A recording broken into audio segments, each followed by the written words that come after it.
This patient can eat basically anything they want in the first day because the implants take the load, not the gum. So there's no risk of opening the flaps.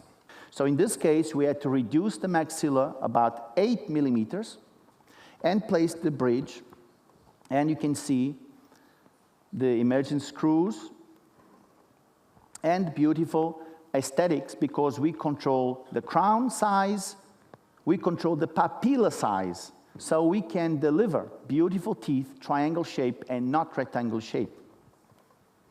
This is the radiograph, and you can see that even without bone in the posterior regions, we do not need to deliver grafting.